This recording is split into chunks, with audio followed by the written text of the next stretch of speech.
প্রসেসগুলো আজকে জানবো। দেখো হিট ট্রিটমেন্ট প্রসেসের প্রথম প্রসেস হচ্ছে আমরা দেখো হার্ডেনিং। 1 নম্বর প্রসেস হচ্ছে হার্ডেনিং। আমরা দেখো তো একদম ফিটার পড়ার শুরুর দিনে আমরা যখন কোনো টুলস পড়তাম বলা হতো এরকম দেখো যে এর পয়েন্টটা ডিভাইডারের পয়েন্টটা হার্ডেন এন্ড টেম্পার করা থাকে, বলতাম না তখন। কিন্তু আজকে বুঝবো ওই হার্ডেন টেম্পারটা কি অ্যাকচুয়ালি, তখন হয়তো পড়ার সময় বলা হয়েছে, কিন্তু আজকে বুঝবো যে কেন হার্ডেন আর কেন টেম্পার।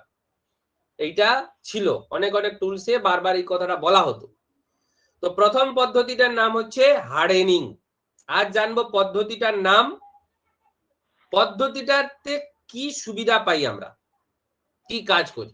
না, প্রথম হচ্ছে ভালো করে দেখো প্রত্যেকটা পদ্ধতির কাজ আলাদা, কিন্তু প্রথম হার্ডেনিং করলে আমি কি পাই, কাটিং এবিলিটি পাই। অর্থাৎ হার্ডেনিং যদি আমি করি কোনো লোহাকে তাহলে কাটতে পারে সে, এই প্রবণতাটা তার চলে আসবে। দ্বিতীয় নম্বর হচ্ছে অবশ্যই ওয়্যার রেজিস্ট্যান্স হবে, মানে কোনোদিন রাস্ট আসবে না।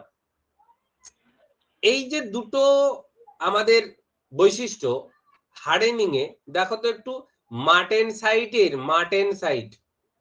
এইটা এক একটু তোমাদের না মানে কম্পেয়ার করে করে এগালে দেখবে এই জিনিসগুলো পরে যখন আবার হার্ডেনিং নিয়ে পড়াবো তখন দেখবে সুবিধা। এটা একটু মার্টেন সাইটের ক্যারেক্টারিস্টিক্স না, মার্টেন সাইট যে স্ট্রাকচার তার ক্যারেক্টারিস্টিক্স না।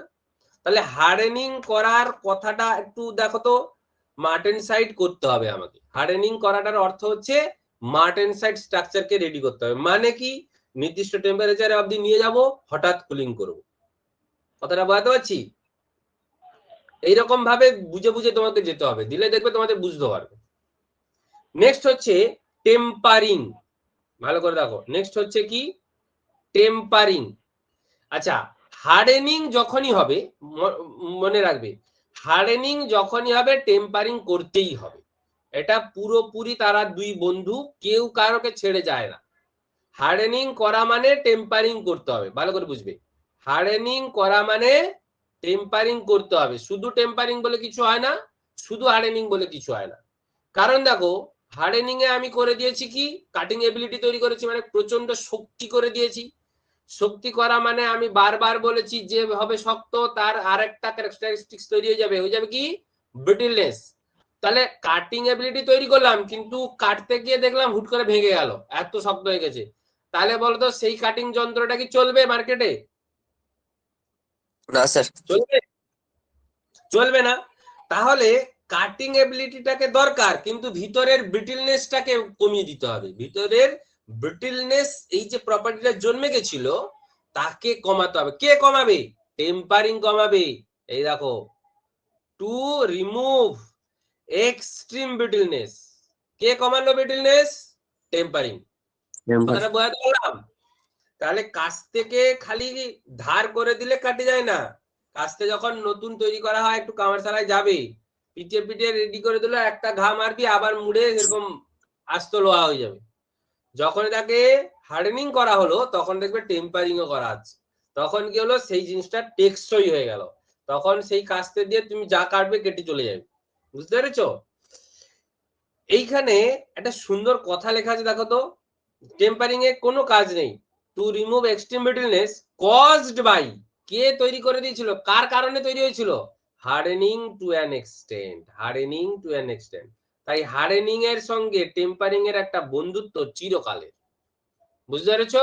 হার্ডেনিং করতে গেলেই তোমাকে টেম্পারিং করতেই হবে। এখানে চলে আসো B, to induce toughness and shock resistance. Toughness toughness এবং শক রেজিস্ট্যান্স তৈরি করতে হয়। ঠিক আছে?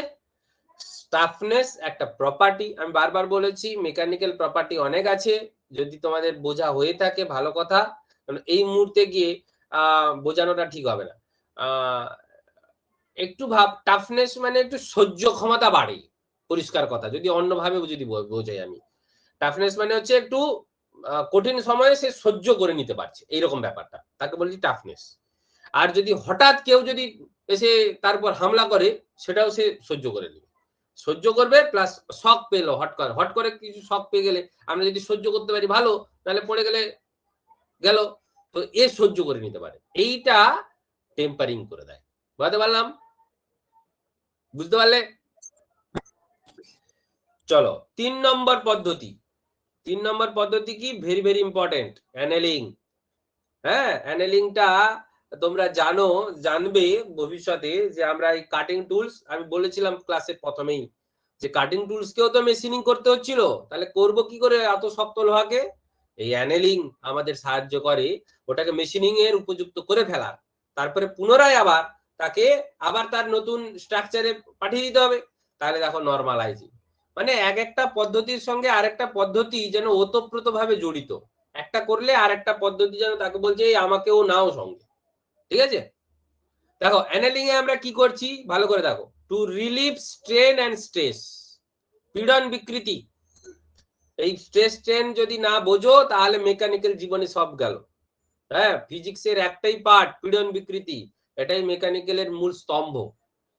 2 নম্বর হচ্ছে দেখো, 2 নম্বরটা দেখো, এলিমিনেট মানে বাদ দিয়ে দিচ্ছে কি? স্ট্রেন কে এবং হার্ডনেস কে। হার্ডনেস যদি থাকে বা যদি শক্তপোক্ত থাকে, স্ট্রেন পীড়ন যদি থাকে, সেই সব জিনিসগুলোকে, পীড়ন বিকৃতি সব এগুলোকে বাদ দিয়ে দিচ্ছে, মানে এলিমিনেট করে দিচ্ছে।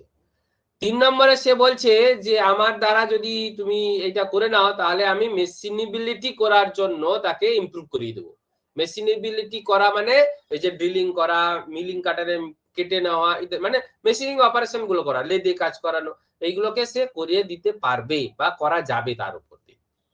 আর সব থেকে ইম্পর্টেন্ট কেন না, তাকে সফট করে দেবে, তাকে সফট করে দেবে। সেই যে স্টিলটা যাকে আমরা কাজ করতে পারছিলাম না, ধরো high carbon steel, high carbon কত শক্ত, তাকে আমরা যত তো তোমরা টুলস দেখেছো, কাটিং টুলস গুলো সব তো হাই কার্বন স্টিল বা হাই স্পিড স্টিল, তাই না? তাহলে সেইগুলোকে মেশিনিং করার জন্য আমাদের অ্যানেলিং প্রয়োজন। ভালো কথা ছিল, অ্যানেলিং হয়েছে, কিন্তু পুনরায় আবার তাকে তো নরম করে ফেলেছি, তো তাহলে শক্ত তো হলো না। শক্ত করতে হবে আবার পুনরায়, তাকে তো আবার পুনরায় তার স্ট্রাকচারে নিয়ে যেতে হবে। কে করবে? লাস্ট পদ্ধতি নরমালাইজিং। নরমালে টেনে নিয়ে আসা, পুনরায় তাকে তার নরমাল কন্ডিশনে নিয়ে যাওয়া, তাকে বলছে দেখো, সেটাই বলছে তার একটাই মাত্র কাজ, রিফাইন করে দেওয়া আবার গ্রেন স্ট্রাকচারকে পুনরায় তার যা ছিল, কথাটা বুঝতে পারছিস? যা ছিল তাতে আবার নিয়ে চলে যাওয়া। তো আজকে